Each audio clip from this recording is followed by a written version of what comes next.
I'm on. Hello, everybody. Welcome back to the video. Today is day 106 of the plan. I'm pretty sure.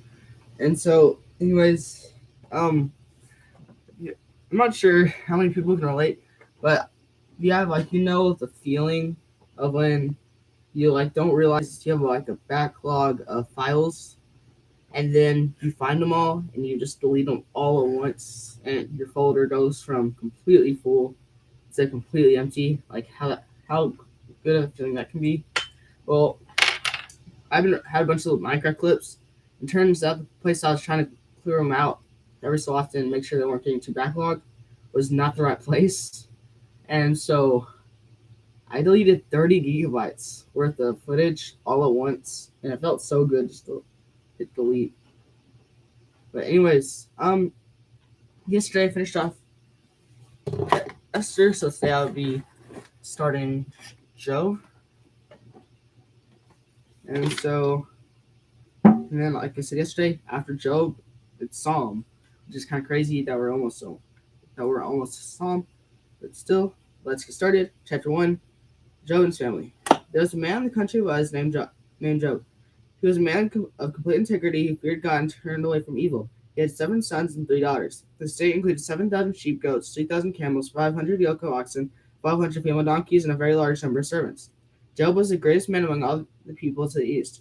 His sons used to take turns having banquets at their homes. They would send an invitation to their 3 sisters to eat and drink with them. Whenever the sound of banqueting was over, Job would send for his children and purify them, rising early in the mornings, offer burnt offerings for all of them. For Job thought, perhaps my children have sinned, having cursed God in their hearts. This is Job's regular practice. Satan's first test for Job. One day the sons of God came to present themselves before the Lord, and Satan also came with them. The Lord asked Satan, where have you come from? From roaming through the earth, Satan answered him, and walking around on it. And the Lord said to Satan, have you considered my servant Job? No one on earth is like him, a man of perfect integrity who fears God and turns away from all evil. Satan answered the Lord, does Job fear God for nothing? Having he placed a hedge around him, his household, and everything he owns? You bless the work of his hands, and possessions have increased in the land. But stretch out your hand, strike everything he owns, and you will surely curse your face. Very well, the Lord told Satan, everything he owns is in your power. However, do not lay a hand on Job himself. So Satan left in the Lord's presence. One day when Job and sons and daughters were eating and drinking with wine in the eldest brother's house, a messenger came to Job and reported while the oxen were plying and the donkeys were grazing nearby, the Sabians swooped down and took him away. They struck down the servants with the sword, and I alone escaped to tell you. And was still speaking when another messenger came and reported, God's fire fell from heaven, it burned the sheep and the servants and devoured them. And I alone have escaped to tell you.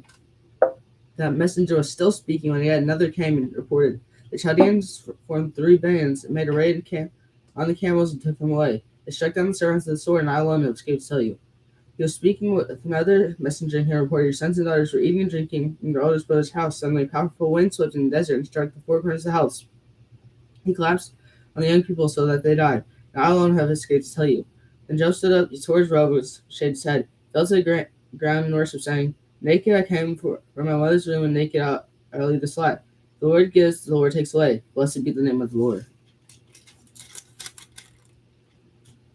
Throughout all of this, Job did not sin or blame God for anything. Chapter 2. Satan's second test of Job. One day the sons of God came to present themselves before the Lord, and Satan also came with them to present himself before the Lord. The Lord asked Satan, where have you come from? From roaming the earth, Satan answered him, and walking around on it. Then the Lord said to Satan, have you considered my servant Job? No one else on earth is like him, a perfect man of integrity who fears the Lord and turns away from evil. He still retains his integrity even though you incited me against him to destroy him for no good reason. Skin for skin, Satan answered the Lord. A man will give up everything he owns in exchange for his life. Stretch out your hand and strike his flesh and bones, you'll surely curse your face. Very well, Lord tells Satan, he's in your power, only spare his life. So Satan left the Lord's presence and did Job with terrible boils from the soles of his feet to the top of his head. And Job took a piece of broken pottery to scrape himself while he sat among the ashes. His wife told him, why are you holding onto your integrity? Curse God and die. You speak as a foolish woman speaks, he told her. Should we accept only good from God, not adversity? Throughout all this, Job did not sin in what he said. Job's three friends. Now Job's three friends, Eliphaz and Temanite, Bildad the Shuhite, and Zophar and Ammonite, heard about all the uh, adversity that had happened to him. Each came to his home. They met together and sympathized with him and comforted him. And when they looked from a distance, they could barely recognize him. They left out, and each man tore his robe and threw dust in the air on his head. And they sat on the ground with him 7 days and nights, but no one spoke a word to him because they saw suffering was very intense. Chapter 3, halfway through. Job went opening speech. After this, Job began to speak and cursed the day he was born. He said, "May the day I was born perish, the night that said a boy was conceived on that day is in darkness. May God not care about it or let it shine on it. May darkness gloom and reclaim it, when clouds settle over it. May the darkness of the day terrify it, only if the darkness is taken that night away. May it not appear among the days of the year or be listed in the calendar. Yes, may that night be barren, may no joyful shout be heard in it. Let those who curse the days condemn it. Those who are ready to rouse the Leviathan, may its morning stars grow dark. May it wait for daylight to none. May it see the breaking of dawn for that night. Do not shut for the doors of my mother's womb and hide sorrows from my eyes. Why was I not stillborn? Why did I die as I came from the womb?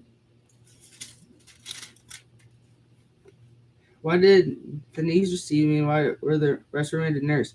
Now I will certainly be lying down in peace. What just happened to my phone? It did what it did again. Like, it just all of a sudden stopped recording, went to photos, and swapped around the camera. And I just sat there and watched as it happened. That was weird. Then I'll be at rest with the kings and counselors of earth who rebuilt their own cities for themselves, or the princes who had gold who filled their houses with silver. Why was I not hidden like a miscarried child, and like infants who never see daylight? Those wicked cease to make trouble, and the weary find rest. The captives are completely at rest, and not hear a taskmaster's voice. Though small and great are there, and the slave is set free from his master. Why the light given to a burden with grief, and life to those whose existence is bitter.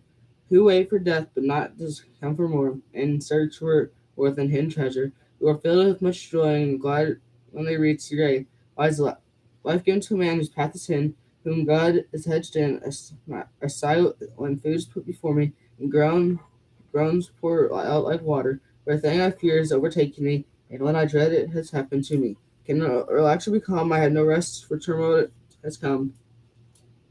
Chapter 4, the final chapter. First series of speeches, Eliphaz speaks. Then Eliphaz Temanite replied, "Should anyone try to speak with you and you are exhausted? Yet who can keep from speaking? Indeed, you instructed many and strengthened we can. Your words to stumble, the one who's stumbling, embrace the knees that were buckling. But now this has happened to you. You have become exhausted. It strikes and you're dismayed. It isn't the pity of your confidence, the integrity of your life, your hope. Consider who has perished when he was innocent, whereas the honest been destroyed. My experience, those who plow injustice and those who saw trouble reaping the same, they perish as single blast from God and come to the end by breath of his nostrils. The lion may roar and the fierce lion growl, but the teeth of your young lions are broken. The strong lion dies, it catches on prey, and the cubs of the lioness are scattered. The word is brought to me in secret, my ears caught whisper of it. Among unsettling thoughts from visions in the night, when deep sleep comes over me, fear and trembling come over me. It makes all my bones shake, and I felt the drop in my face, and the hair of my body stood up. A figure stood there, but I could not recognize its appearance. It formed before my eyes, and I heard a whispering voice, "Immortal, be righteous before God." Can a man be more pure than his Maker? If God puts no trust in his servants, then he charges his angels with foolishness. How much more those who dwell in the clay houses, whose foundations in the dust, and crushed like a moth. They are smashed to pieces from dawn to dusk. They perish forever, and no one notices.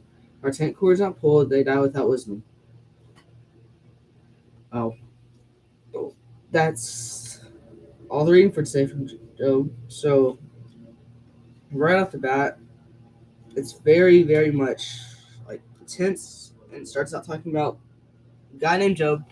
Basically, he's like very wealthy, very, very wealthy, but more than his wealth, he has God.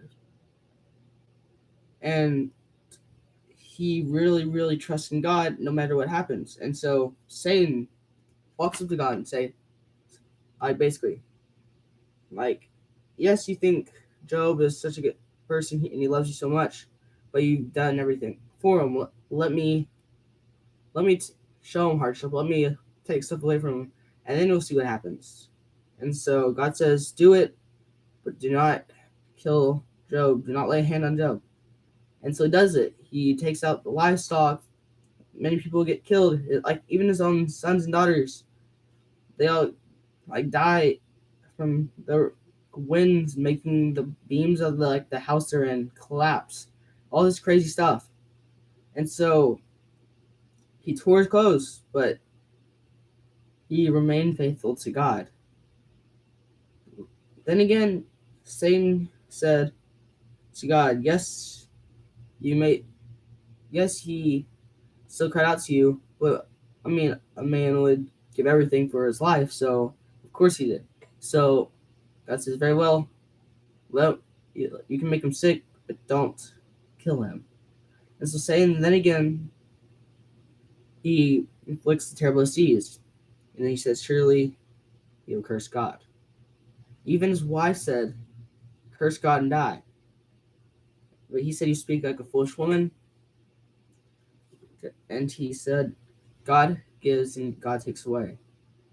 And so he continued to stay faithful to God, but slowly, his mental state is going not good. Like he's despising the day he was born and stuff like that. But still, he remains faithful to God. And so, Job is a pretty long book. And so it's just a crazy, crazy story of all the terrible things that Job did, yet he was still able to face God. And it's kind of like a reminder, especially for me, I'm thinking if he could go through all that hardship, all that pain, then maybe a little bit of work when the tornado hits. When that tornado hit, maybe a little bit of work that's going to help some others. Maybe it's not so bad if he was able to go through something like that. So I'm going to end on that. My mouse work. Hope you've had an amazing day so far. Have an amazing rest of your day. Remember, God loves you, and goodbye.